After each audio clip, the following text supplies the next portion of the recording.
We live in the most incredible time in history. Had you been born in any other time in history, there's a very, very high chance that you would have a very limited set of options. And because whoever's listening to this was born when they were born, they are alive at a time in history where the options are very, very wide. You can live and work from anywhere. You can launch a business and scale it with very limited amounts of capital. You don't need huge numbers of people on your team. You can do enormous amounts of work with less than 10 people, enormous amounts of work with technology that comes off the shelf. Don't watch the news and listen to the news and feel like this is a terrible time. Get involved in the entrepreneur community and recognize that this is the greatest time in history. Daniel, thank you so much for joining us. I'm feeling good about being on this show. I see that you had Keir Starmer a year earlier, and then he became Prime Minister, so high hopes. Which country do you want to rule is the question. Yeah, I've got to decide. I've got to figure this out. Absolutely. Well, good luck with that journey. Let's talk then about high performance. When I say high performance, particularly in your sphere of business and entrepreneurship, what do you think about? So entrepreneurs have three definitions of high performance. You've got a lifestyle business, you've got a performance business, and you've got a unicorn. And essentially, when you talk to entrepreneurs, their definition of high performance will fit within one of those three. And what are those three? How would you explain them? So lifestyle business is geared around fun, freedom, flexibility. It's doing things on your terms. It's having a business typically of 3 to 12 people on a team. You take on high-value work that you enjoy doing. You deliberately say no to things that take you out of that. And you have a great, enjoyable, fun time. But what you do is you limit the upside. So you say, we're not going to try and do everything that makes money. We're not going to take on shareholders. We're not going to take on debt. We're just going to have a good, fun, freedom, and flexibility-orientated business. So that's lifestyle. Performance is what we think of as, building a company. You're probably going to have an executive team. You have 30 to 150 people. You're going to try and ramp up those revenues. You'll probably take on some debt or some investment. You're really shooting for a business that could be sold one day for maybe a life-changing amount of money. And then a unicorn is where you really get the wind behind your sails, or if you're American, you actually try and go for it deliberately. And you go out to big venture capital firms and you say, we're going to change the industry or change the world in some way. We're going to build a multi-billion-dollar business. It's what we think of when we think of Silicon Valley startups, these unicorns. So high performance, I think any of those three is a perfectly valid thing for an entrepreneur to want. Right? Why wouldn't you want actually a lifestyle business? It's a great decision. Why wouldn't you want to have a performance business and have a life-changing exit? Or why wouldn't you want to change the world some way through a unicorn? So either of those three can work. And do you believe that anyone listening to this can be an entrepreneur, can find their thing? I certainly believe that anyone can and even should be part of an entrepreneurial team. So not everyone's suitable to be a founder. Founder is a certain role on the team, which is the person who starts with a blank page and does a lot of ideation, comes up with potential business models, and they're very good at pitching ideas into existence, and they're good at putting together that very first team. That very first team, that startup team, is a temporary organization designed to find a business model that could scale or that could achieve its performance. And it's often going to change. It's often going to be a team of rebels and misfits, and they're looking for a product, they're looking for a market, they're looking for some ways to sell something. And once they find that thing, it's often the case that the founder or the startup team may lose interest. They may find that their work here is done, and the business now takes on a bit of a life of its own. I've got 8 different companies, and the reason for that is I really love founding companies. I love starting businesses. I love being part of that first 12 people. I get pathologically disinterested once it starts to work. I know that's weird, but go on, explain more on that though, Daniel. So I'm really drawn to starting with a blank page. I'm really drawn to creating a new product. I get, when just a conversation starts to feel electric and you get butterflies in your tummy and you feel like you could sit up all night, that feeling of having unlimited energy reserves. I think for each person, there's different phases of the entrepreneurial journey that brings out that excitement, that feeling. So for my CFO, he absolutely adores deal making. So he's a deal making CFO. He loves transactions, buying and selling companies. If I go to him and say, hey, I've found an acquisition, right, he suddenly comes alive. Now, if I say to him, I've got a new idea with a blank piece of paper and we don't need funding yet, and we don't need any deals yet. We're not trying to get investors yet. Oh, okay. If I go to my co-founder of Score App, Steve, and I say, Steve, I've got a new idea. We secretly squirrel off to the side and we natter away. And we go, ooh, right? Because we both love new ideas. We love new products. So the founder and the founding team, they're very much that early stage. But entrepreneurship is a whole journey, right? So entrepreneurship is not just like founding a company. Entrepreneurship is getting that first team together and then nattering together and working together and solving problems together. And then hitting these kind of milestones where it's like, oh, we think we've figured out the ideal customer persona. We think we've figured out the revenue model. Oh, we think we've figured out the product and it's not what we originally thought. We think we've figured out how to fund this thing. Okay, that's really cool. Oh, we've met an ideal partner, right? So that's all that entrepreneurial team. You asked the question about, can anyone do that? Anyone can be part of that early stage team before it turns into a corporate, before it turns into a, kind of a repeatable, bit more of a boring business. But not everyone can be a founder. Hey guys, welcome back to High Performance and another episode from our Experts in the Field mini-series made in partnership with Salesforce. Today, the brilliant Daniel Priestley.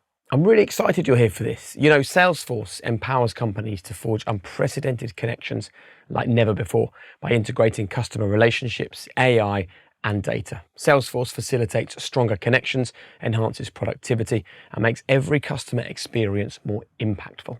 They believe that we need to earn the trust of our customers, our employees, and extended family through transparency, security, privacy, and compliance. And that's why they deliver the industry's most trusted infrastructure.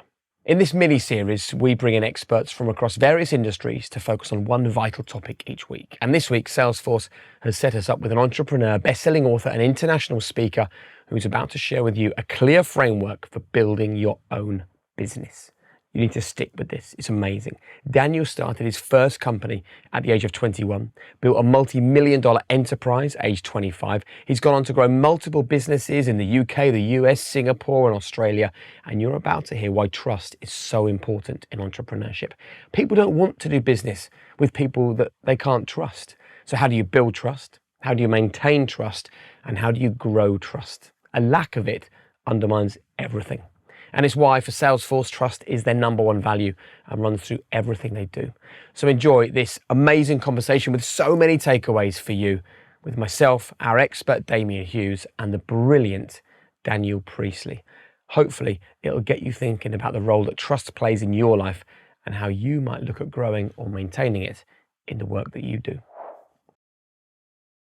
And we want to talk about trust with you today because it's so important in every walk of life, founder, not founder, entrepreneur, doesn't matter.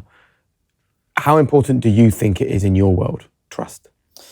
In the world of entrepreneurship, it's the underpinning thing that makes everything work. So, you're not going to take on an investor if they don't trust you. You're certainly not going to get a customer buying into a brand new business if they don't trust you. It's a really awkward situation because, you've had experiences where you thought you had trust with your ex-colleagues, and then they said, oh, you're starting a new business, so we're not sure if we can trust you anymore for 5 years, we have to wait. Suddenly it's like, oh, actually, I thought I had this trusted relationship, but now I need to, kind of rebuild that trust so that they can then spend money. We're talking about transactions. We're talking about people buying and selling stuff. I want this service, I want this product. It's underpinned by trust, isn't it? So how would you define trust then, Daniel? So trust, there's this research that I enjoy by a guy called Robin Dunbar. He talks about people getting to know, like, and trust. And he talks about something called Dunbar's numbers, which I'm sure you've heard of. And it's kind of like, how many friends can you have? How many acquaintances can you have? How many people can you put a name and a face to? And he sort of has found that there's these common numbers that humans can manage mentally. And he basically says that, for a stranger to enter into your awareness where you kind of get to know them and recognize them, you need about 7 hours of contact in order to get there.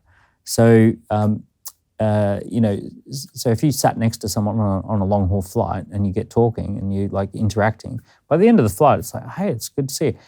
if a day later you were walking down the street and you saw them again, you'd go, oh, hey, we were on the flight together. How are you? Right? So the connection's there. But it's 7 hours just to get that. Now, what happened with digital is digital transformed everything because the brain doesn't know something is digital or not.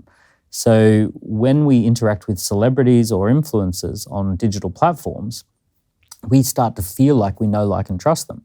And when someone like David Bowie passes away, we feel a sense of loss. Not that we knew him personally, but the guy that we interacted with on digital environments has gone. So what's interesting is that there are certain people who have figured this out early, and they've created a know, like, and trust relationship with millions of people. We call them influencers. So it's an interesting, it's the ability to scale influence in a way that it never could scale before. Now, given that we've got at maximum an hour to establish trust here, then I'm interested in... But you've been watching my previous podcast. Yeah, I have, so I feel like I know you, but yeah. But I'm interested in, how would you like people to feel when they turn off this episode? I believe we're living in the most incredible times in history where some things have happened technologically that make it possible for anyone to have a very different career than what my grandfather or even my father would have had. And we live in this time where there's an entrepreneur revolution taking place. I want people to feel a sense of hope and optimism. In the world of media, we are often exposed to negativity because the negativity sells and scales really well. We're often exposed to a lot of ideas that it's a terrible time, there's no opportunity, people are suffering, people are struggling. Well, there's this other side to that story, and there are plenty of people in their 20s who are making $1 million a month as YouTubers. There are plenty of people who are under 30 who have started a fashion business and they're scaling on Instagram. There are plenty of people who left their corporate career and they're making 10 times as much money consulting and working with clients all over the world on Zoom. So, I want people to, what I would love is for people to watch this and feel like, hey, wait a second, maybe I've tuned too much into the negative. Yeah.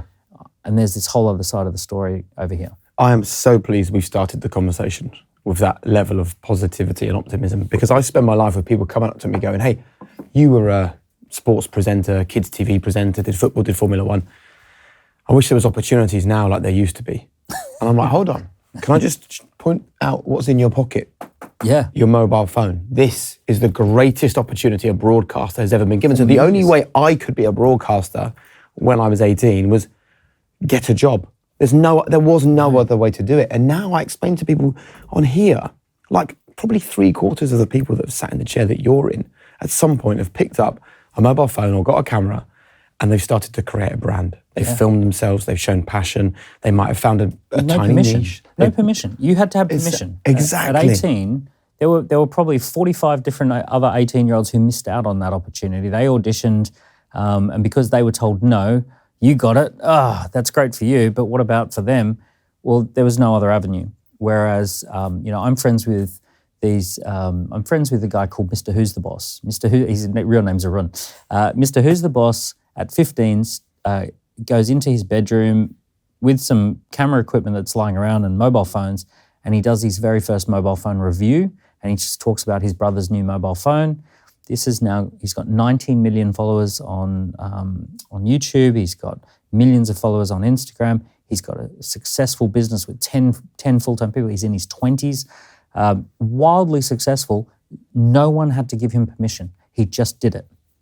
Which then leads me to want to explore the topic of talent then, because I like the fact that people can act without having permission, but where does talent come into the equation of entrepreneurialism? Well, I guess there's two sides to talent. I think we all have some natural skills and some natural energies that we can leverage. And everyone's got a natural talent, and it's not always in the front of the camera. Some people have got the talent in the back of the camera. So entrepreneurship's a team sport, and you need talented people, in the full team. So I've noticed that there are 4 types of talent that we want to leverage. So everyone's got a starting point, and then really talent just comes down to doing the reps. Last night I was at the Killers concert, and he had everyone eating out the palm of his hand. He was just effortlessly raising the energy in the room of 18,000 people. But it was his 6th night that week, and it was probably his 1,000th performance in the last few years. Yeah. And he's done the reps, right? Obviously there's talent at the beginning. In fact, if you look at the Killers, they were a church band and they played every week for church. And then that gave them a lot of reps that most people didn't have at their age. Then they popped, and then they toured and toured and toured and toured and toured. So to get to that level of mastery starts with that spark of talent, but then there's the reps. Yeah. So tell us about the 4 types of talent. So 4 types of talent. Think about it as the 4 suits of the cards, the deck of cards. So you've got clubs, which at other points in time has been berries or clouds, which represents spring energy. You've got hearts, which represents summer energy. You've got spades, which is autumn, and you've got diamonds, which is winter. And the 4 types of talent is essentially ideas or strategy, which is the big picture, people and networking and brand and stories, hearts, tasks, getting the work done, organizing work, making things happen, GSD, spades, right? Picking up the spade and digging. For those that don't know what GSD means. Get shit done. And then diamonds, which is systems, refinement, data, structure, diamonds energy. So if you take the classic executive team, you've got your CEO, who's the big picture visionary, which is clubs energy. You've got your CMO, who's out to market, hearts energy. You got COO, getting stuff done, who's the spades energy, and you got CFO, or CTO, who's structuring it and organizing it and all of those. So you've got to have those 4 energies on a team. If you don't have those 4 energies, essentially it all falls apart pretty quickly. So then tell us how trust combined those 4 different cards together to create success. So in our teams, because we've just come off a 3-day team retreat this week with one of the companies, it's about all of our team understanding each other's strengths and where we play at our best, and then it's the ability to let that person get on with their strength, knowing that if they're stuck with anything, they're going to come to the rest of the team and ask for help. So we set trust up as a game. I'll tell you some of the things that we do. We create some language in our teams that is like, it has meaning and we can say it quickly and it means something. So one of the things is permission to lock horns. So permission to lock horns is like if you imagine 2 deer locking horns to practice fighting with each other. It basically means, hey, we're on the same team, we want the same thing, but I want to fight with you. I want to have a fight. I want to take the opposing position. So on our team, we maintain trust while having a fight by saying permission to lock horns. So that means we can take completely opposite points of view. And it also means that I'm going to ham it up a bit. I'm going to exaggerate. So you're going to say, I think that we should go down this path of action. I'm going to say, can I lock horns with you on that? And you say, sure. Now this means that I can now go full force in the other direction. So I want to just say, I don't think that's the right direction. Here's what I think. Boom, boom, boom. And then you've got permission to bat heads again, right? And to come back. So that's an example of how we set up our teams to maintain trust, and fight well. And I'm interested if we could go back to the first point you said about recognizing that we all have different strengths. So how do you go about creating a climate where that diversity can be recognized and, by definition, trusted? We talk about the 4 energies with our team. So we always say, we draw it as a cross, and we have head in the clouds or clubs. Opposite of that is getting stuff done, spades. Hearts going out to people, diamonds structuring things, and data and systems. And in the middle, we put the why, our purpose, our shared purpose. So what we will actually do is identify on the team who do we think sits in those energies and where does each person sit. So we know that when Glenn is speaking, he's speaking from heart's energy. He wants more people to know about something. He wants to make sales. He wants to get a good marketing message out. But we know that when Chris is talking, He's talking from how do we systemize it? How do we scale it? Right? How do we pin it all down into something that's scalable and systemizable? So he's coming from that energy. So by just simply understanding where we all come from on that grid, we recognize that each of us is speaking from an energetic place. Right. Now, I think this is really valuable for people that are already in business, already have a team, maybe they're hiring. But I know lots of people will listen to this and they won't be in business yet, but they will dream of it. And knowing we were having this conversation today, I went onto my LinkedIn and I just posed a question to people. Have you always wanted to be an entrepreneur? And if you're not doing it, why? And I would love to put some of the answers to you. I love that. So the first question actually is something that we've spoken about, which is, I don't feel I have enough talent. So I guess that leads me to asking, if someone feels they don't have enough talent, what could they do to kind of find what they're great at? I would try and replace your doubts with data. So when we doubt, it's often because we don't have enough data. We haven't done the reps. We haven't checked it out. In corporate environments, they have this idea called statistical significance, where they have to sample a certain number of people. Let's say I want to launch a purple toothpaste, right? And I think, wonder if anyone's interested in purple toothpaste. So they ask the question, well, how many people do we need to ask in order to figure out whether people like purple toothpaste or not? So it typically turns out that for a large population, you need about 150 samples. For a niche product, you need about 30 samples. So you go out and get the data and you go ask 150 people, would you prefer a purple toothpaste to the white toothpaste that you currently have? And show them some photos, show them some examples. And they go, no, I prefer this one. And what you find out is that, 3% of people like purple toothpaste and no one's offering purple toothpaste. We can extrapolate that data out. So you start out with doubt. Yeah. I don't know whether this is going to work or not. And then you go get the data. And then you replace the doubt with the data. And then you can talk about the data. So a lot of the time when people have these kind of things, I ask the question, well, how many people have you asked? Right? A great position is to assume you don't have talent. That's fine. It's not required. You can get talent. You can bring talent on. But just focus not on how you feel about something, because how you feel is completely, it's only relative to the data that you have. Okay. The next answer that I got from quite a lot of people, I don't know anyone in business that's not a mentor in my life.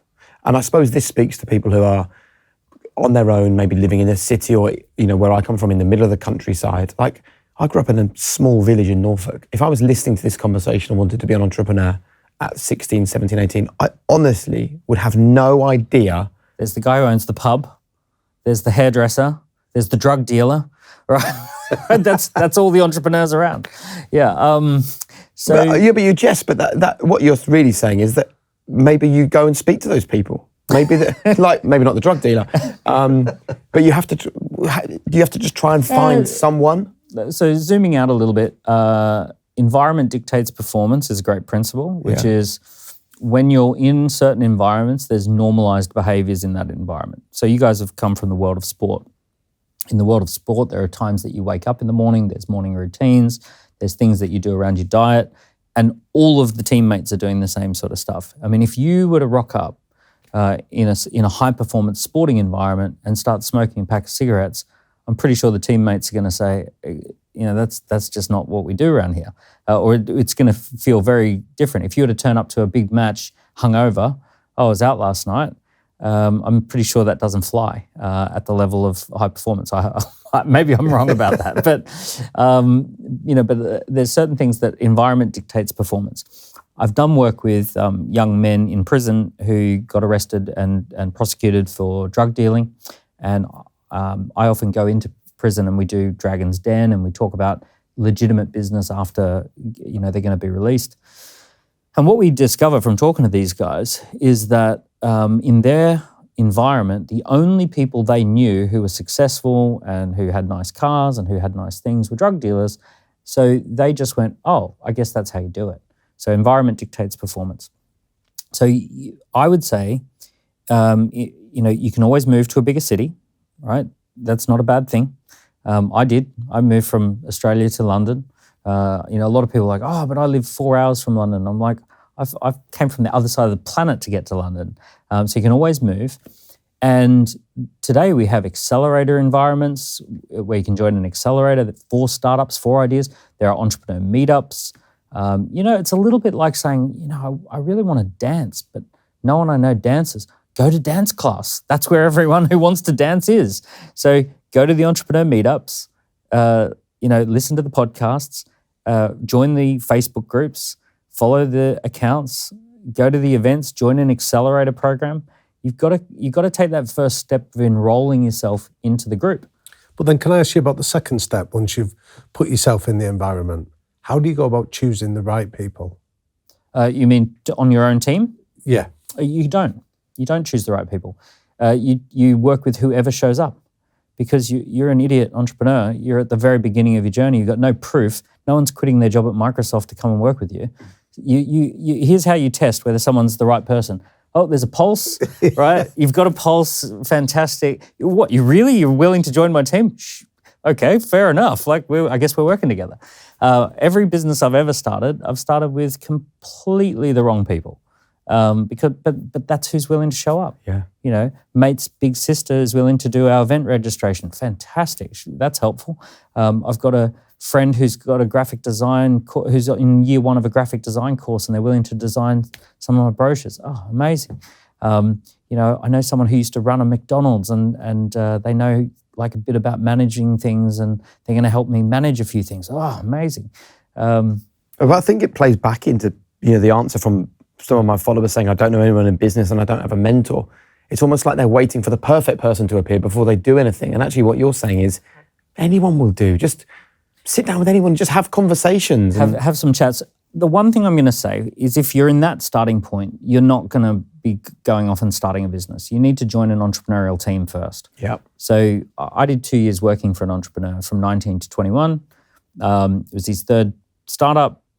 We went from sitting around his kitchen thinking about the name of the business and, someone go down to the bank and register the bank account and literally right at the beginning. A year later, we had 60 people in an inner city Melbourne office. We had millions of revenue. I was employee number 3, so I watched that whole thing unfold.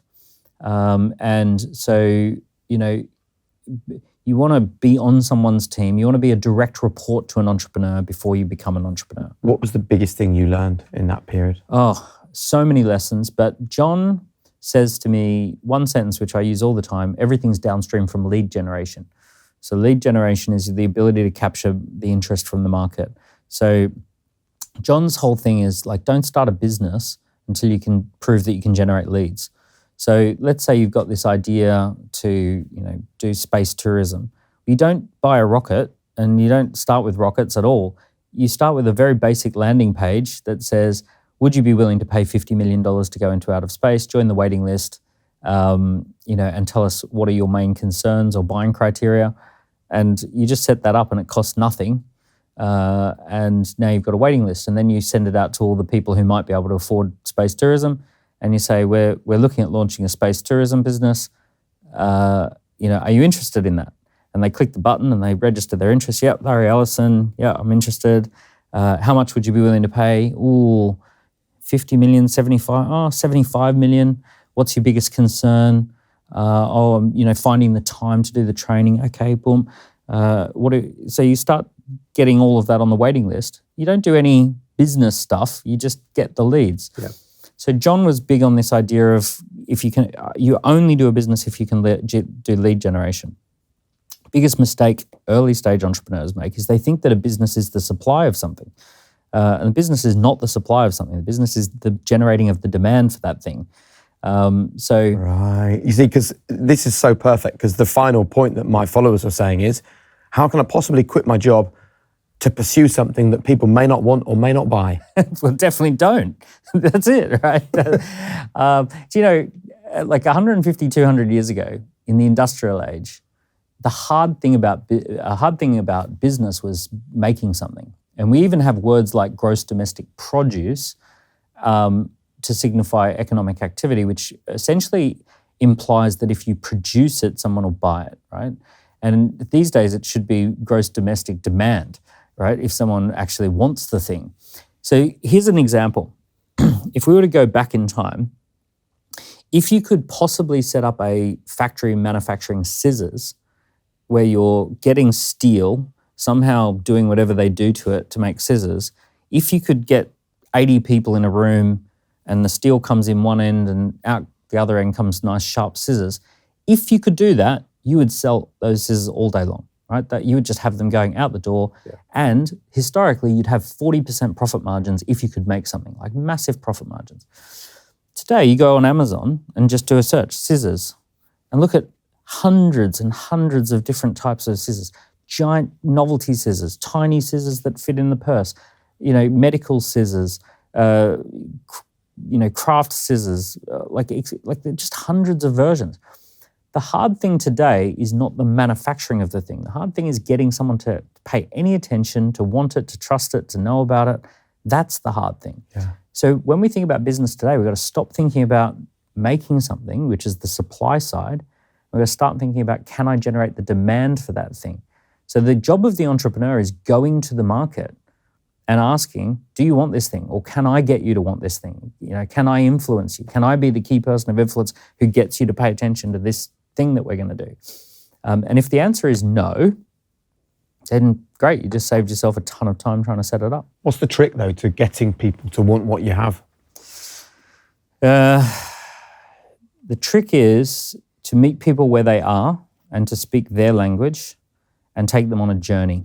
And a few things. You've got to be seen as a key person of influence in this space, right? Everyone has to turn up their ability to influence, right? So an entrepreneur today is largely a person who has the ability to influence, and they can influence someone to come and join their team, influence someone to buy.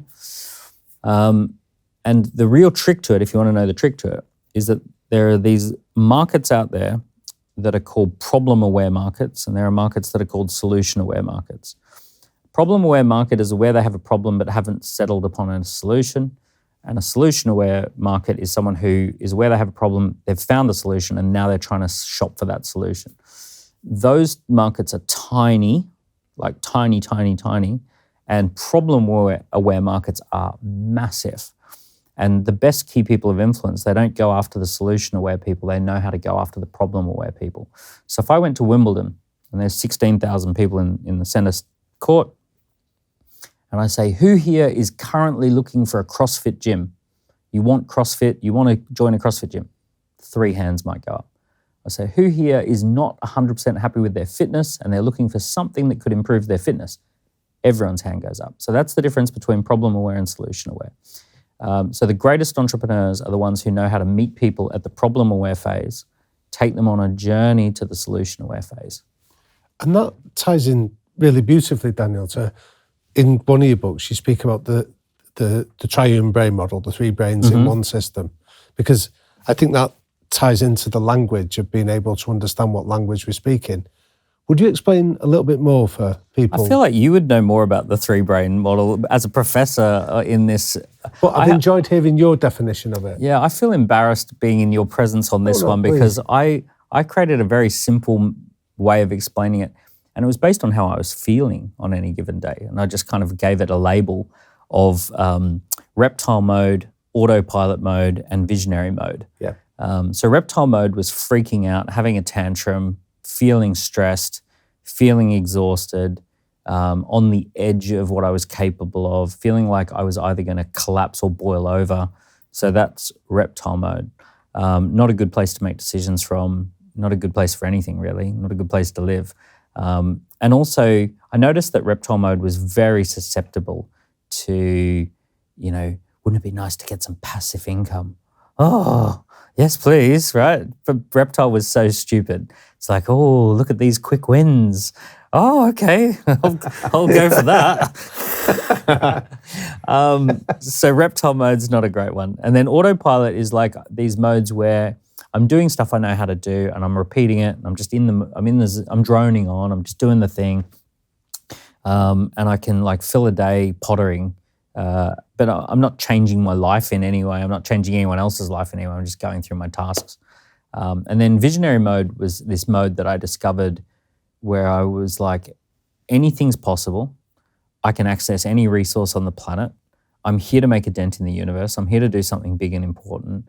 I'm here to have powerful conversations. I'm going to reach out to the people who have the resources and talk to them about what I'm up to and see whether they're open to it. I'm going to be quite fearless in my approach. I'm going to be very big picture.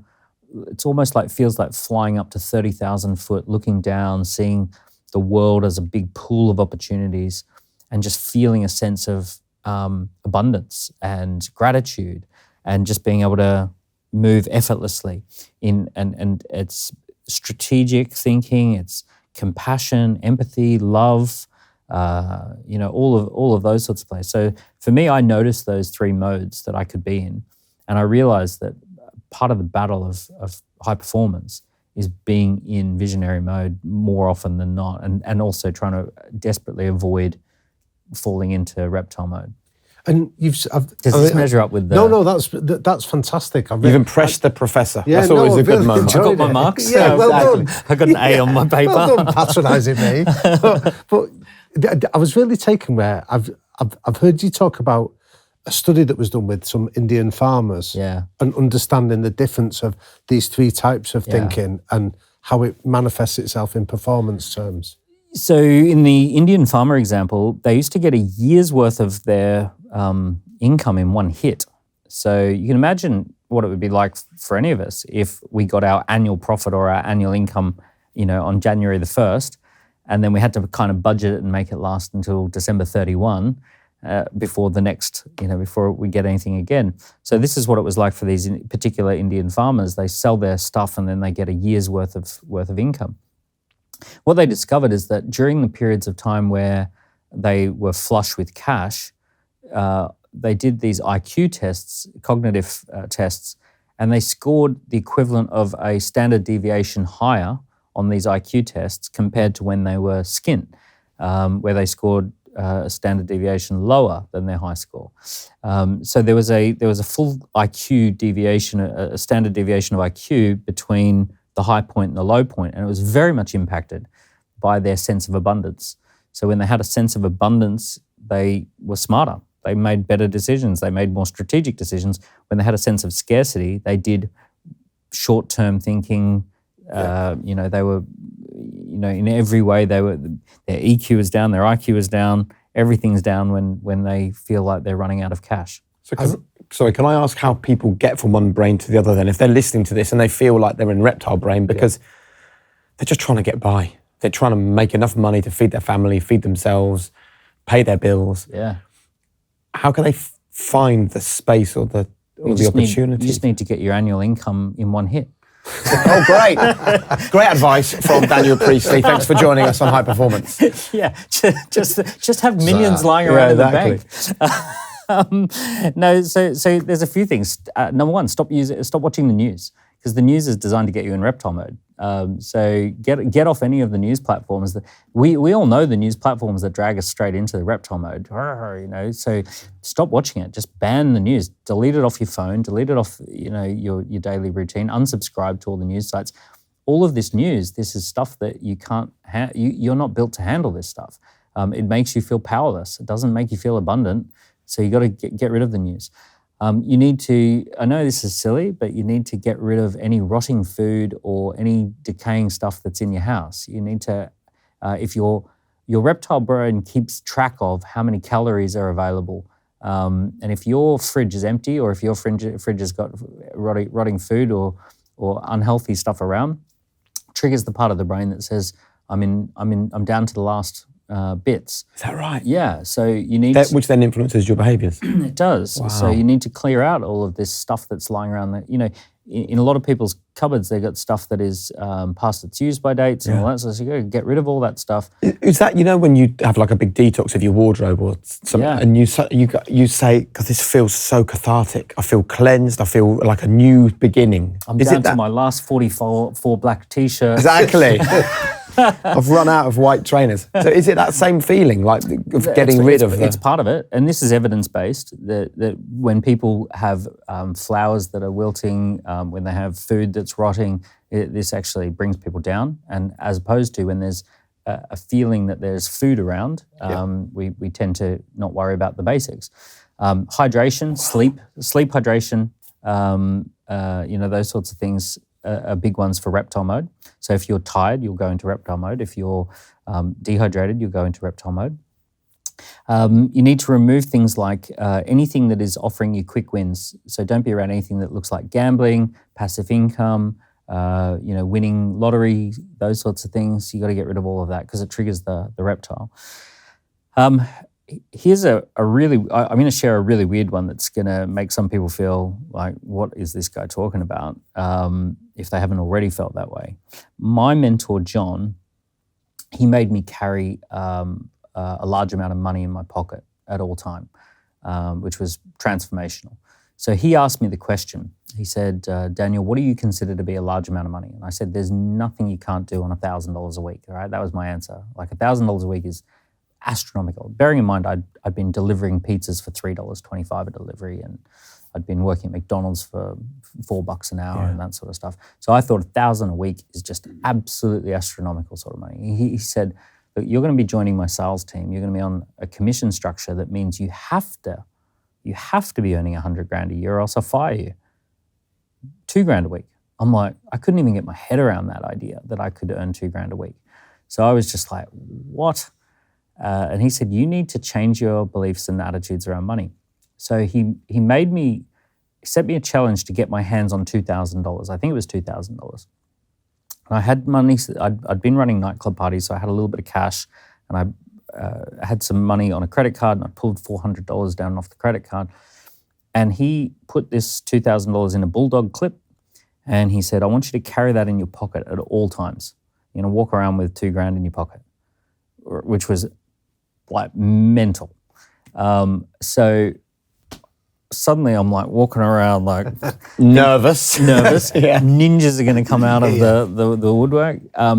Within a few weeks, my entire attitudes and beliefs around money had surfaced. They all came to the surface. All the negative stuff I felt about money just came straight up to the surface. And then it got dealt with. So for example, I thought I was going to be attacked. John had told me, write down anything that comes to mind when you're carrying this cash. Right. You're going to be attacked, right? So he said, your belief around money is that having money means that you'll be physically assaulted, right? You got to make a decision. Do you want to continue believing that, or do you want to change your beliefs around that? I thought, what if someone sees me, like if I'm paying for something and they see that I've got $2,000 in my pocket, I'll be judged, right? So you got to deal with that one. What if a girl thinks that I've got money and she wants to date me because she sees that, okay, I'm only valuable because of money, right? So it was like all of these kind of things just start coming up, bubbling to the surface. Right. And then I dealt with those, and it was very, very interesting. About 3 months into this exercise, I had a completely different attitude to money. It's just a tool. It doesn't have any great meaning attached to it. It's something that I went from thinking $2,000, I'm here, and $2,000 is here, to complete other way around. That I'm here, $2,000 pocket money, no biggie. When I ask someone for a sale, I confidently say, yeah, it'll be $2,000, whatever the number is. And it's just, for me, it's like my non-verbal communication. So change your behavior, not just the way you were thinking. Total behavior change, energy change, beliefs, all of that sort of stuff. So I confronted my issues around money. Can I borrow $2,000? Yeah, sure. Yeah, no props. I love that though. Yeah, it's really interesting. And it's a good, like this idea of changing the way people's brains are operating, or taking them out of, sort of the swamp of having a certain set of beliefs that they don't even realise are limiting the way that they operate. Can I now talk to you about other people being excited? It's your podcast, mate. You can go wherever you want. I want you to be happy. I want you to be happy with this. This is brilliant though, thank you. Really good. So I want to just tell you something that I struggle with, right? I struggle with getting other people as excited as I am about the thing that I'm excited about. And sometimes it might take them a few weeks for them to go, God, I'm really excited as well. I wish you'd have made me feel this excited at the very beginning. So, trust is the focus of this conversation. How do you get people to kind of, it's not about getting them to trust me. I think they trust me, but they don't trust that the thing I'm as excited about, or they don't trust the thing I'm excited about, they should be excited about. Yeah. So how can we start to share our excitement for things and kind of sell our dreams and our ideas and ourselves to people? There's a few answers that spring to mind here. So Google's research says that people warm up to stuff across 11 interactions. So 10.7, right? It's called 0 moments of truth, was the research that they did. But they basically said that people need to go on a 11 interaction journey for them to warm up to stuff. So keeping that in mind is useful. Like the idea that someone's going to hear about something and just go fall off their chair on the first interaction. It's not how it works. People, they have education and entertainment in 11 different doses. So if you're in a medical environment, you'd say there are 11 doses of this medicine required to treat this condition, right? So let's say we're on a course of antibiotics. You take the first dose and you go, nothing's happened. Yeah, that's because it requires 11 doses. So the first thing that we need to know is that it's 11 interactions that causes just the warm-up phase, right? So if you were going to buy a significant purchase, one of these cameras, let's say, you're going to research it 11 times. You're going to look at different pages. You're going to hear about what people, you might have a conversation here or there. So there's this kind of like journey of like warming up. So first one is having expectations that are in line with reality. You cannot expect people to get excited on the first interaction. That's just not how people are wired. So budget for 11 interactions. Okay. Tap into what people already want. So there's a mental model that I use over and over again. I refer to this internally in our companies as what we call the situational model. And it's basically all people have a current reality, which is less than perfect. They have a desired reality that they're trying to achieve, and they have obstacles and criteria and constraints that sit in the middle.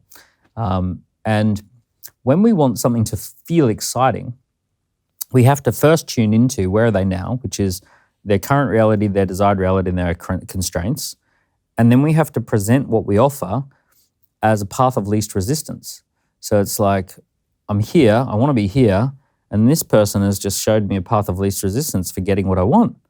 And anything that genuinely feels like a real deal path of least resistance for where I'm trying to get to is exciting. So, there's this massive business success around a drug called Ozempic. And Ozempic is like, it's more successful than everything other than NVIDIA at the moment, right? So it's a hugely successful business. Why? Well, because people want weight loss to be easy. I'm feeling that I've got excess weight that I'm carrying. I would love to lose weight. I've tried lots of things and I keep hitting my constraints.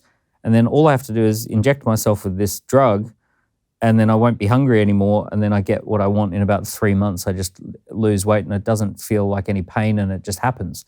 So as soon as people, the reason people get excited about that is my current reality is less than desirable. My desired reality is clear, but I've got all constraints. Ozempic seems to be a path of least resistance from here to here, so then it feels exciting. So basically, that's when you're presenting your ideas, budget for 11 interactions. Yeah. And only expect it to be exciting if it lines up with people's situational model. Love that. that. Did you like that? Yeah. Before we get back to our conversation with Daniel, we're just going to take a really quick break to look at how Salesforce are building trust with their customers in real life. So for Salesforce, when they talk about trust, especially in AI, they're really focusing on 4 key components. The first one is Salesforce Status, which provides transparency by disclosing when an AI function on their platform has been used to generate content. And look, as someone who's a business owner, but also as someone who works in the media, I think it really matters because AI is brilliant, but I just think we need to know when AI is being used. It's all about, I think, just being open and clear with people. The second thing is security, which is vital. Salesforce ensures that data stays yours and that your privacy and your security are protected at each and every step of the generation process. Totally vital for all of us in the modern day and age. Thirdly, Salesforce maintains a comprehensive set of compliance certifications, giving customers peace of mind. And I just think it's really important that you and I can trust the tools that we're using.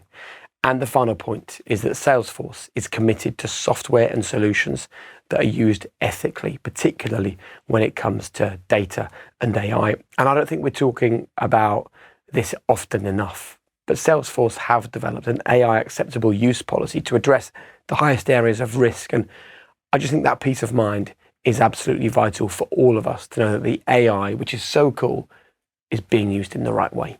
Anyway, thanks for listening. Let's get back to the episode. There's another set of questions that I know you ask other entrepreneurs that I'd be interested to explore as well, Daniel, which is about the origins, the mission, and the vision. Yeah. Because they're intriguing topics, but I wonder if you'd explain more of what they are and why they're such important questions. Yeah, so this goes to something called founder opportunity fit.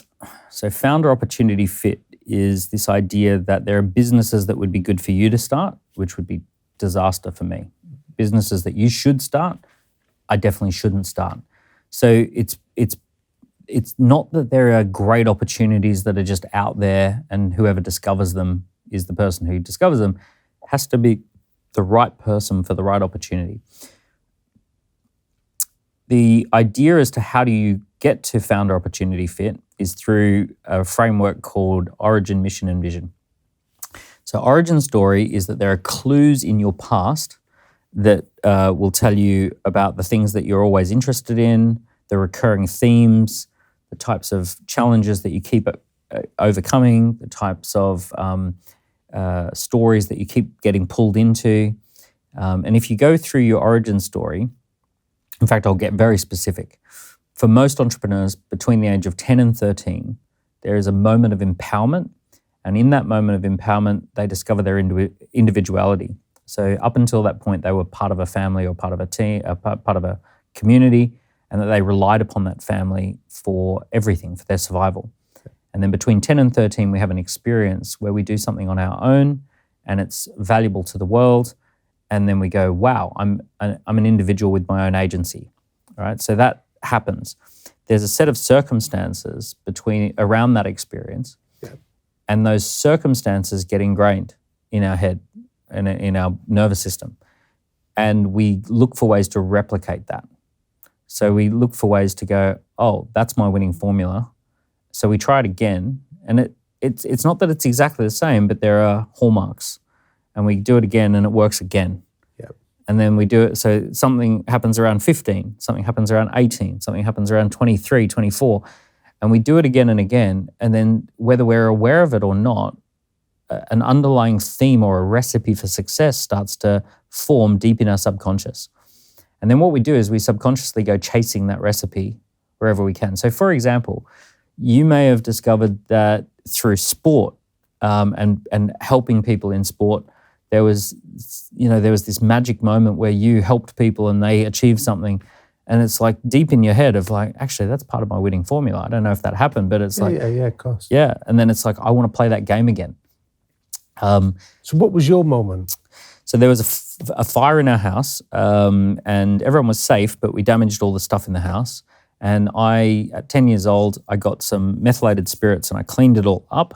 And I put it in a big pile, and I took it upon myself that we're not going to throw all this stuff away. We're going to sell it. I'm going to sell it. So I host this garage sale. I put everything out on the table, realize I don't have enough stuff. So I roam around the neighborhood and I invite all the neighbors to put their stuff in my garage sale. And I basically, and then I promote the garage sale. I go to the off license and put up a poster, and I put a little ad in the paper, and I host an event and we sell all the stuff. And there was a magic moment where this guy comes up to me and he says, how much for the microwave? And I said, $20. He says, I'll give you 10. I said, no, it's 20. And he says, can I talk to your father? Okay, go in and get Dad. Dad comes out.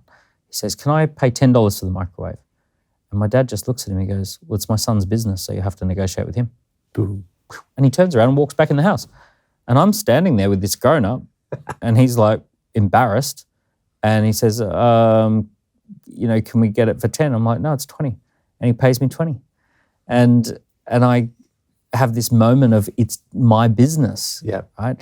So for me, this entrepreneur thing runs real deep, and also promoting events where people show up and buy stuff and launches. And I mean, that fits with like Sigmund Freud talks about the golden seed, doesn't he? That at some stage in your life, that golden seed has to be there. So I'm interested in, again, in this conversation around trust, when you're getting people to trust themselves even, what kind of questions do you ask that allow people to go and explore their own origin story, to recognise what might have been unconscious? What we're trying to do is we're trying to create an alignment between origin, vision, and mission. So think Batman, victim of crime at age 10, but he's a trust fund kid, and his family business is a weapons business, right? Military stuff.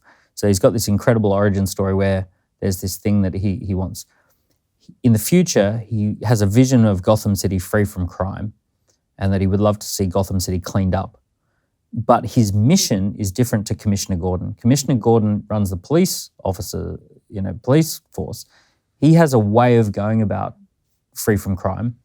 But Batman's like, based on my origin story, I can apply this differently. I can do something different here. I can use my family money and family business to play a different game to clean up the city. So Commissioner Gordon and Batman are very aligned. They both have the same vision, but their origin stories are different, and therefore their missions are different. Right? So they can be aligned on vision, but they got different mission. So our origin story informs, and our origin story and our vision inform what role we can play, our mission. I know this is all like big kind of like woo-woo.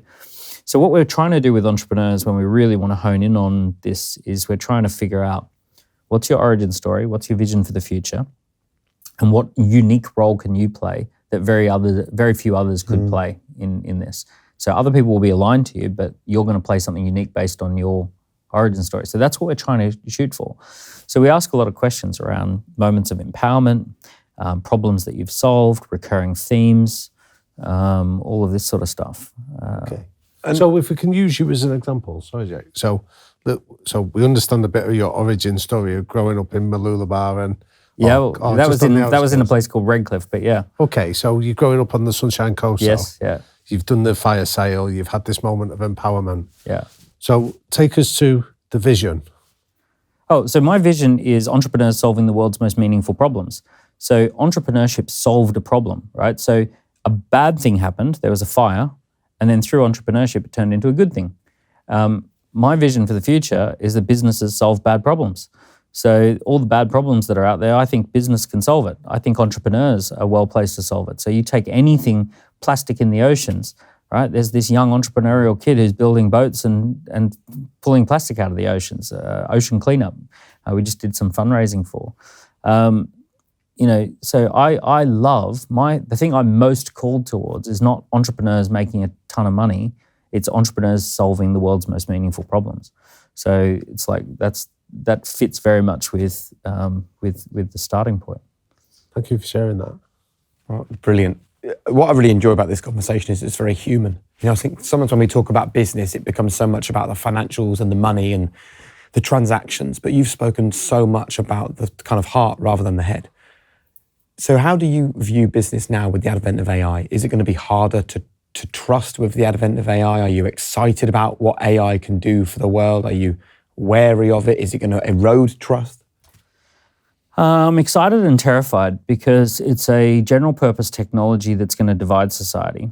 And the analogy that I would use is that we've lived in this kind of society before. We've lived in a society where most of the value was automated.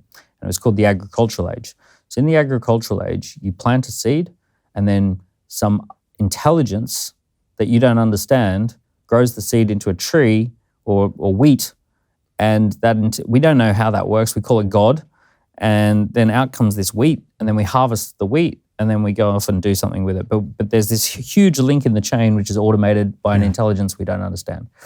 And that was the entire agricultural society.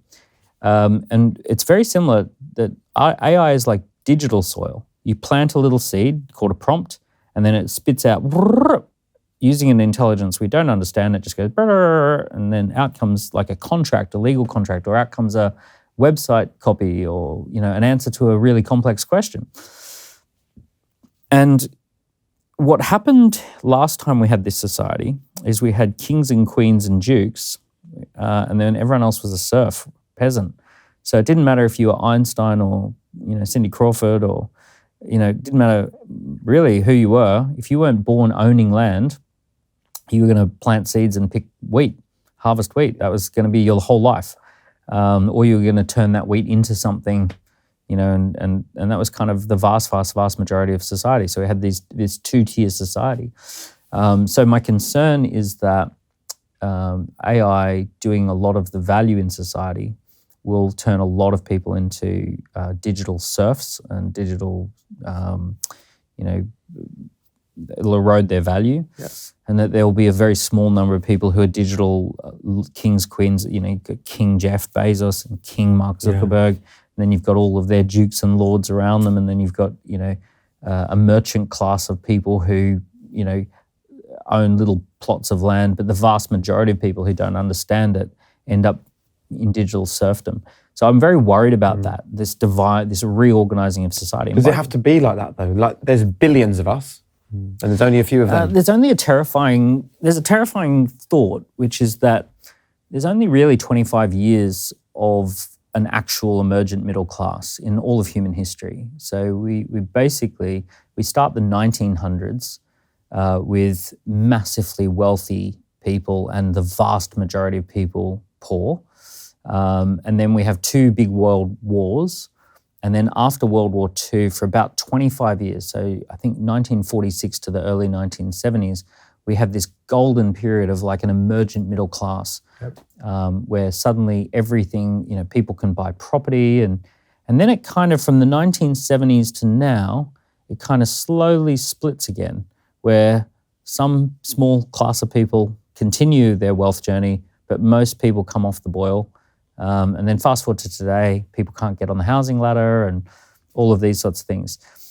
So the terrifying thought is that for 25 years, we did have an emerging middle class and we kind of orchestrated it and somehow it happened.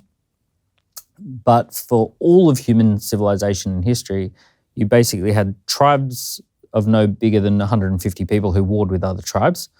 And then you had agricultural age with kings, queens, lords, the feudal system. Yeah. And for our 5,000 years of civilization is pretty much marked as all haves and have-nots with 25 years of something different in a few pockets. So it's obviously possible to engineer it and orchestrate it, but you have to have a collective awareness that this is the default is not what we're used to, and that it has to be engineered, and that there has to be very smart engineering as to how this happens, because otherwise you do just go back to the default. I mean, that's really, it reminds me of, I don't know if you've read... On that happy note. Yeah, but I don't know if you've read Morgan Housel. Thanks for that. in Morgan Housel's book, his latest book about why things stay the same, he writes really interestingly around that period you described, that Trump taps into it now about his Make America Great Again. And when you go and ask, well, when was America great again? Most people's memories around that golden period where there was more equality. People lived in houses that roughly looked the same as each other. They went on holidays that were similar, drove similar cars, because there was an equality there where people felt they could trust other people around it. So I think there's a vision. I'm going back to your OMV language of, I think there is a vision of people recognise that was really important, but our origins maybe let us down on it. Yeah, I can't tell you exactly why it happened. I have a hunch that we needed a lot of compute power in the economy, but we didn't have computers. So we put humans into computing roles, and then we invented computers, and now the computers do those roles. Yeah. So I think that there was just a lot of use for brains in that period of time, and then as soon as we invented computers, take a waiter. Being a waiter used to be a career, and it was a very complex role. You had to remember a lot and calculate a lot and mathematics and all sorts of things. And you could essentially say it was a profession.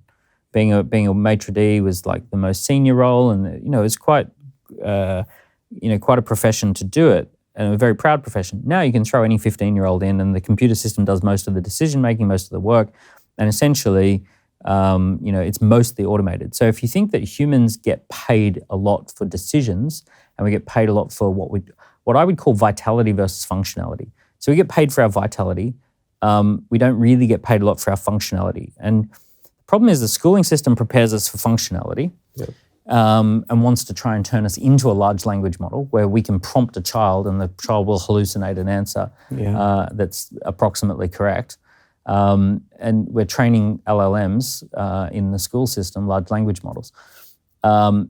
And we need to recognize that we've already now solved that problem. We don't need children to be large language models anymore. So what is a lawyer at the moment? A lawyer is a highly trained language model where you prompt them with a problem and they then internalize that and then regurgitate some sort of legal document, and they are performing the role of a large language model. And then we say, well, the entire system, the schooling system and everything is based on treating humans as what we would now call an LLM, generative AI. And that what we don't get paid for very much is functional stuff, so performing functionality. What we get paid a lot for is vitality. Yeah. So vitality is making things happen that wouldn't have otherwise happened, being an irreplaceable life force in something. So, for example, this podcast wouldn't have happened unless you guys made it happen. So you're the life force of the podcast. And then as a result of that, suddenly everything starts springing together. So we've got to ask ourselves, every single person has to start to understand, and the school system has to start to understand that it's our vitality, not our functionality, that we get paid for, and that the layer of functionality is always rising, and it just rose quick. And that if you're still swimming in that pool of functionality, your value just drops right down. You have to rise to a new level of vitality. But we don't have a school system that educates based on those principles, and that's the hard thing that we're going to have. Can I ask a selfish question there? Do you have children? Yeah, 3.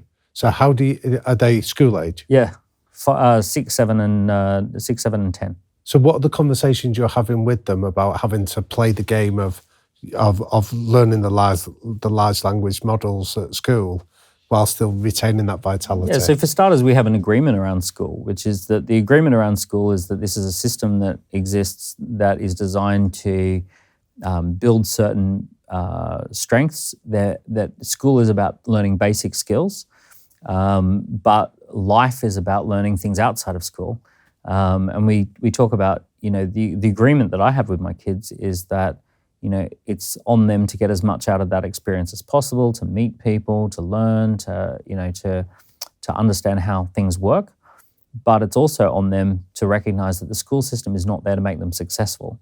The school system is not there to give them an amazing life. Yeah. It's there to set a minimum benchmark, a minimum standard around functionality. And then you've got to build on top of that functionality. The danger with school, I'm fine with everything up until that point. The danger is when we beat the life force out of the kids, right? When you take someone who's a happy little rebel and you make them feel really bad for some of the things that are their natural strengths. So I'll give you an example. Being disruptive in entrepreneurship is a huge strength. If you can disrupt people, if you can capture their attention from whatever their attention was to whatever you want it to be, that is a massive strength. I'll put you on the front cover of Forbes magazine and call you a disruptor. But if you go into a school system, they're not calling that a positive thing. If you get the smart kid to do your maths homework, in school that's called cheating, and in life that's called having a CFO. So the idea here is that we have to, so the conversations I have with my kids at age appropriate levels is that some of the things that happen inside the school system are designed to reinforce that system. They're designed to work in that system, but they don't work outside of that system.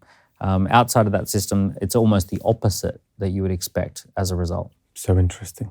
Before we move on to our quickfire questions, I've got a couple of other questions about trust that I'm really personally interested in. So for someone like me who owns not just one business, but a few different businesses, and they're very different. Whisper Group, it's all about working with broadcasters and rights holders. We're not trying to gain the trust of the audience. We're actually trying to gain the trust of the people who are broadcasting to the audience. this is very different. On high performance, we want the trust of the audience. And we realize, as you've been on most of them, there are hundreds of incredible podcasts that they can go and listen to instead of this one. And I personally believe, if we were to break it down, why would you listen to high performance? I believe because I trust them is the most important thing that people can say. So what advice would you give to me and to other business owners for how we can go around building that trust with people? So consistently showing up, which you guys do great. Yeah. And bringing something, like trust is about what do I go to you for? Because people actually trust McDonald's. They trust McDonald's for Big Macs. They trust McDonald's for being cheap and fast. So there's a huge amount of trust. They don't trust it for Michelin star, fine dining, 6 courses. And we trust Claridge's for a super high-end experience, very British, dining and hotel and all of that. But we don't trust Claridge's for cheap, fast McDonald's type food. So consistency is, like, a lot of trust is about being consistent. And it's interesting that there are certain people who get away with things because that's just what they're known for. So swearing, for example, there are certain people who swear a lot, and everyone knows, well, if you're going to, hang out with that person, they're going to swear a lot. That's just how they are. And then if you heard, the Prime Minister swear, you'd go, oh, well, that breaks feeling of trust because I've never heard them swear before. So something must be, must lose. So being consistently who you are, showing up consistently, doing the thing consistently, I think is a big part of building a trust with an audience. And do you measure personally how well you're doing in an area of trust with your teams and with the people you work with? Because, like, when you're in business, well, your turnover tells you how you're doing financially. Your EBIT tells you how you're doing regarding profit. Those are clear metrics to understand. I think trust is a kind of this ethereal thing. So is it something that you hold a lot of sway by? Well, in business, you measure it.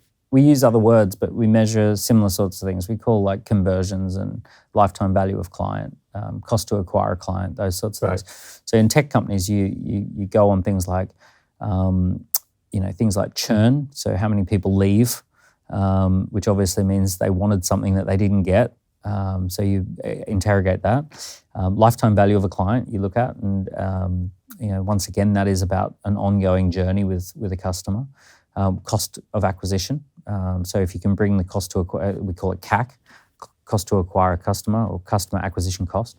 So these are things where you go, okay, this is our ability, like our CAC comes down if our trust goes up. Yeah.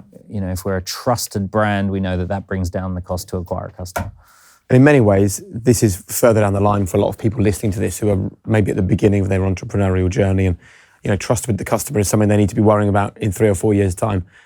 I feel what they need to be worrying about today is finding people to go on the journey with them. And I would just, before we move on and finish the interview, I would love for you to explain to people the very best way to ask for help. Well, I thought where you were going with that was asking for sales. Well, maybe that's what they need if they're looking for they're looking for something. The best way to ask for help, I think help is within an environment, right? So get inside an environment.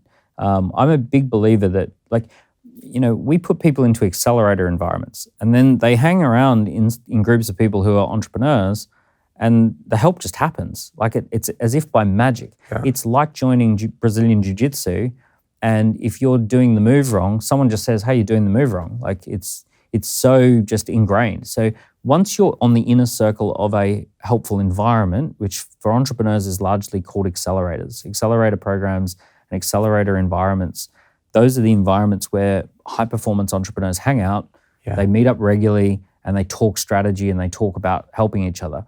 So get into an environment where that's just the fabric. After a certain age, asking people to be your mentor just doesn't work, right? It's absolutely fine up to about 25. You can say, oh, I need a mentor, and someone will take you under their wing. But it kind of, the shimmer comes off at about 45, It's like somewhere between those 2 points, you pay for advice. But you can get into accelerator environments. and that's fine. But asking for sales is even better. So when you're starting a business, you need to be doing something called laps, leads to appointments to presentations to sales.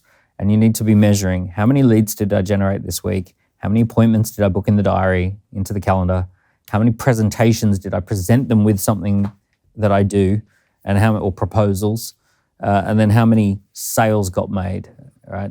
And essentially your trust framework is like just looking at laps, right? It's like I generated this many leads, appointments, presentations, and sales, and you just see. And a lot of people are like looking for this holy grail of like, oh, I want to be able to talk to one person and they always sign up, or I want to be able to tell my story once and suddenly, that builds the business. It's like, it doesn't work like that. It's every single week as a business you do laps. Like, I've been going 20 plus years as an entrepreneur with dozens of different companies. Every company has a laps dashboard. Every single company. I mean, we're down the street from the Apple store. They measure how many people walk through the door, how many people talk to an Apple representative, how many people get presented with a solution, and how many people walk out the door with a bag. That they measure that stuff. And it's not high numbers, by the way. So it's like for every 100 people who walk into the Apple store, a few people walk out with a purchase. Now, if Apple can't do it all the time, no business can. So what we have to do is get used to the idea that it falls off a cliff. You generate 100 leads and you make a few sales, and that's every week, and that's 20 years into the journey, right? So, we've got to have low expectations around what customers do and how they behave. We have to have painfully low expectations. We have to basically say, like, I'll give you, in one of my businesses that's wildly successful and profitable, 1 in 63 people buy. All right, so we for every 63 leads we generate, we make a sale. Right now, we generate leads for £9 a lead, so call it £600 or something like that for a sale. And the sale is lifetime value of a client is somewhere between 12 and 15,000. Right. So that's a wildly successful business. £600 to generate a sale that's going to be worth 15,000. That's epic. But it means 1 in 63 people are buying, and 62 out of 63 aren't. I think that is such a valuable way to look at it, because I think so many people would go, my business is rubbish. I have to speak to 63 people before someone buys something. Yep. Because they're not looking at it in that way. Yeah, exactly. And that's great. That's an epic result. I run tech companies, and in these tech companies, you've got to put something in front of hundreds and hundreds and thousands of people before a few people click. Like, when you run ads, like a single-digit click-through rates are massive. Like, that's great. And then single-digit conversion rates on landing pages.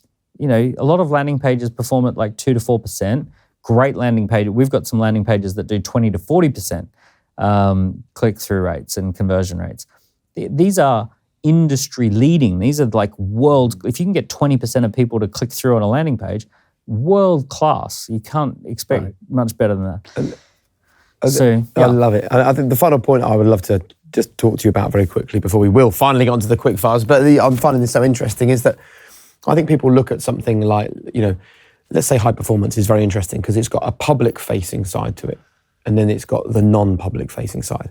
And people go, oh, the amount of effort you put into interviews, or lighting the studio, or putting on these mics, making it sound good, making it look good.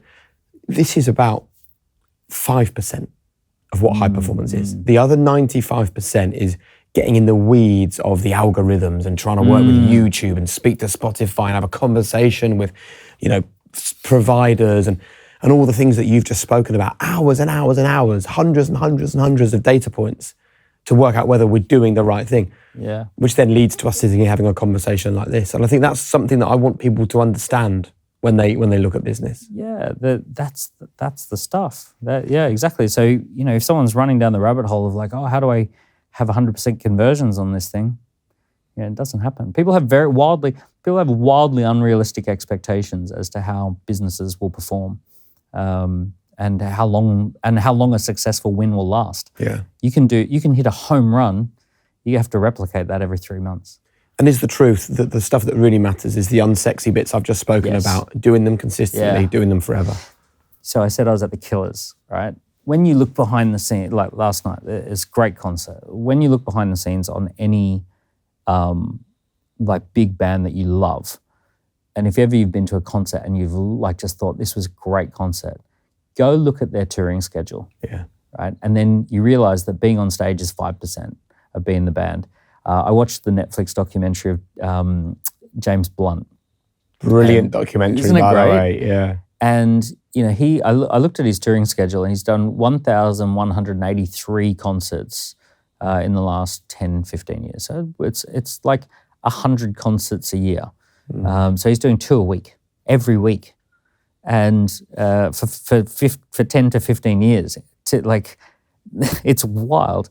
And when you look at it, it's like he's in the Isle of Man, and he's in some town that's 2 hours out of Boston, and he's in some place in Canada that's, you know, and every single one of those places needs a marketing schedule and, you know, all of this sort of stuff. They tour around on these buses. Now, when he delivers his live concert, he's brilliant because he's done it 1,100 times. But like, just you gotta. It's the unsexy stuff. I mean, by the way, same thing. People think I spend my whole life on podcasts because I'm on a few, right? But actually, like the vast majority of my time is not doing podcasts. You know, we've built a high performance app, which you'd love actually. Check it out. It goes deeper into the world of high performance than just listening to the podcast. Well, I like it. And Damian yesterday spent some time with the British diving team ahead of the Olympic Games to find out how they do it. And we were just talking before you came in actually that, you know, these guys are working for 5 years, 6 years, 20 years to try and get ready for an Olympic Games, right? Yeah. When they're actually competing at the Olympics as a diver, the dive is so fast. Your entire Olympics is about 5 seconds of work. Yeah. And then the whole world judges them on the 5 seconds of work and determines if they're talented. Have they probably don't even remember that 5 seconds. There's probably...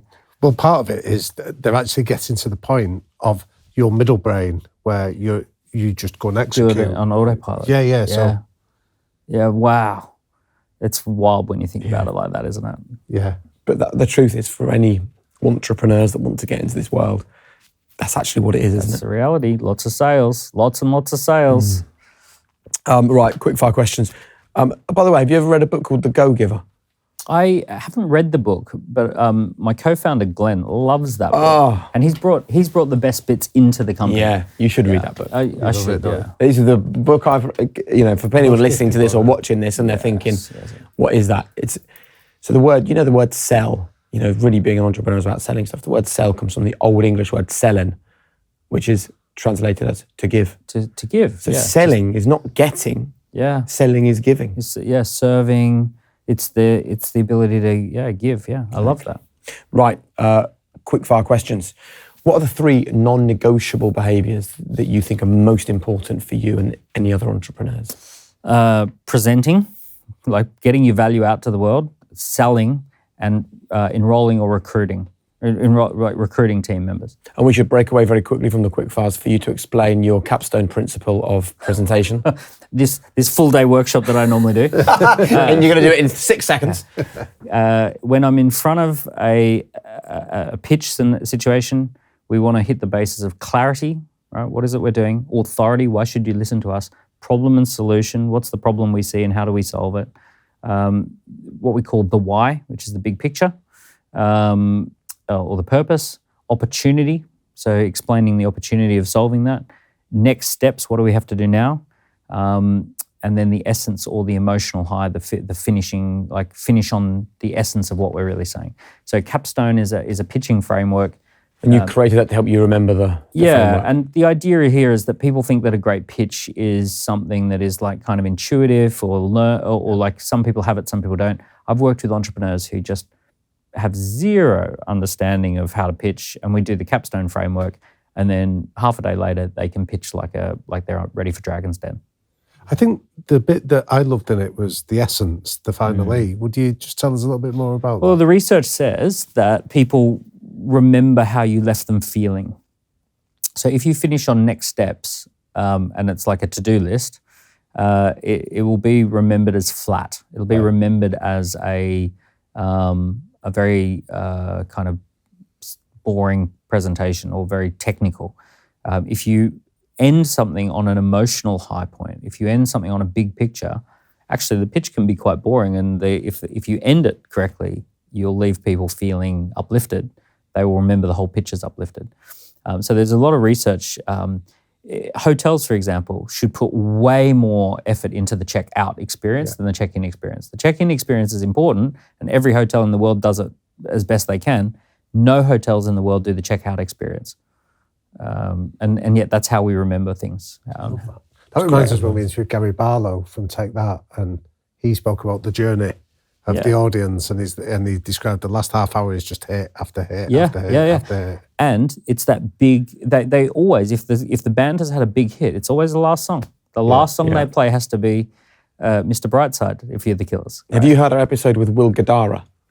No, you would love it. He created the world's #1 restaurant, and his way of his checkout was a small bag of granola, because he said the last thing you want at the end of an amazing meal is more food for that evening. So what they would say is, here's a small bag of granola. Tomorrow morning when you wake up, you can extend your restaurant experience to the following day. Genius. Have a listen to it. And you're going to be talking about that to your friends that day. Of course you are. They watch out for breakfast as well. Instagram pictures. Yeah. What's the single best piece of advice you've ever received, and why? The single best piece of advice that I've ever received is a reminder that kids grow up fast, and to treasure those moments. Right, that you spin around and they've gone from babies to school kids, and next thing you know they're 10 and then teenagers and all that sort of stuff. Life moves fast. Life, and success without that stuff isn't very fulfilling. What's your biggest strength and what's your greatest weakness? I have a real strength around getting people excited around ideas and putting together teams. I'm well aware that I have no skills. I'm not qualified for anything other than I've got a driver's license. So that's my big qualification. And that means that I am completely reliant on the skills of others, and that I have to enroll developers, and I have to enroll finance people, and I have to enroll anyone technical, anything that I need, I've got to get someone on the team who can do that. So enrolling people onto my teams is something that I've had to become strong at because I don't have any skills. And then probably my biggest weakness is I'm terrible at saying no to stuff. I just want to say yes to everything. And I don't want to let people down. And then by saying yes to too many things, I end up letting people down. So that would probably be my weakness. When you started out on this journey, what do you wish that you'd known? From a business and entrepreneurship point, I wish I'd known that there are pre-existing playbooks that produce way better results than non-playbooks. So a simple example is that if you build a recurring revenue technology company, it's going to be worth tens of millions very rapidly. And if you put the same energy and effort into a coffee shop, it's not going to be worth tens of millions rapidly. So there are there is actually a certain set of behaviors and playbooks that massively outperform. The same levels of creativity, energy, effort into those businesses will give you a disproportionate result. I was talking to someone who worked in wealth management in JP Morgan, and she said, like you hear the same stories over and over and over again. And there's an absence of certain stories that you don't hear over and over and over again. But she said one of them is technology, recurring revenue, subscription revenue, scalable tech. These people end up in JP Morgan Wealth Managers office. Interesting. Final question after this brilliant conversation. What you'd like to really leave people just thinking about, your one golden rule, if you like, to living a high-performance life? Every industry revolves around key people of influence. There's 3 layers to every industry. There is newbies, worker bees, and influencers, key people of influence. And everything becomes easy when you're recognized as a key person of influence in your industry. It's very easy to mobilize resources. It's very easy to launch ideas. It's very easy to seize the moment that we're in. We live in the most incredible time in history. had you been born in any other time in history, there's a very, very high chance that you would have a very limited set of options. And because whoever's listening to this was born when they were born, they are alive at a time in history where the options are very, very wide. You can live and work from anywhere. You can launch a business and scale it with very limited amounts of capital. You don't need huge numbers of people on your team. You can do enormous amounts of work with less than 10 people, enormous amounts of work with technology that comes off the shelf. Don't watch the news and listen to the news and feel like this is a terrible time. Get involved in the entrepreneur community and recognize that this is the greatest time in history. What a lovely way to finish. Daniel, thank you so much. And can I just say a personal thanks for the information you've put out there. You know, this is a conversation about trust. And I, a few years ago, seeing and hearing the things you were saying, decided to trust you. And it's been revolutionary for me. So thanks so much. Amazing. Thank you. Cheers. Damian, Jake. what was your biggest takeaway from that conversation? Well, it was so rich, but there was a couple of things that really resonated. Stats that Daniel shared with us, that Dunbar number of people trust you after at least 7 hours in your company. Yeah. And that other stat around you need at least 11 interactions before people will buy off you. So that probably equates to 7 hours in total. So it's more about spending time with people, the face-to-face, the eyeball stuff, and the value of that, building relationships, is what leads to eventual trust emerging. And that was a really good lesson for me because, you know, when we were talking, I said to him, I'm not very good at getting people to buy into what I'm excited about. Yeah. Maybe I am. I'm not very good at realizing how long it takes. Yeah. So I really, like, you know what I'm like, I suddenly get so excited about one thing. And then I find someone that might be able to work with me on it. And I think I'll have one conversation with them and see if they buy into it. And if they don't, I think, I'm rubbish at selling that. Yeah. I kind of now realize, well, hold on, I've been thinking about this for 6 weeks and I've spoken to them for 20 minutes. Why on earth would they be as excited as me? Daniel said a few times there, didn't he, about having to adjust our own expectations. We expect that sales will happen immediately when we tell people. We expect that trust follows from our first meeting, and we have to adjust our own expectations and accept it's a process, it's a journey that people have to go through. And you know that idea about sales, I love these conversations saying I've got a brilliant business, but we sell one of our item for every 68 attempts to sell it. Now, everyone would go, well, that's not very good. 67 people say no. Like, that's an awful number. But you've got to go deeper. You've got to actually ask yourself different questions. You know, you're a master of this. Ask better questions and you'll get better answers. So it isn't about the fact that it takes a long time to sell something. It's the fact that when you sell one thing, you make such a great number. It doesn't matter how long it takes. I think that was a real eye-opener for me, rather than just looking at the sort of standard number. And I think the biggest thing that I will take away from that conversation, and I will repeat to people everywhere, is now is the greatest time to be alive.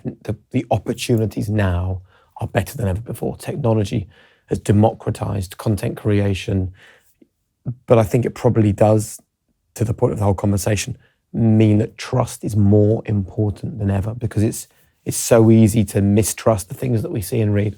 Yeah, definitely. And if there was one bit of advice I'd encourage anyone watching this or listening to it, take away his advice about that our mental diet, what we're feeding ourselves, including the news, including the people we listen to, the environments we surround ourselves with, and make sure that we're feeding ourselves good stuff that allow us to get into that higher brain purpose and be visionary rather than surviving. Thank you so much, Damian. And don't forget that this mini-series was made possible by the world's #1 CRM, Salesforce, a business platform for change. And with their leading platform, Einstein 1, your company can connect with customers in a whole new way. Thanks for watching.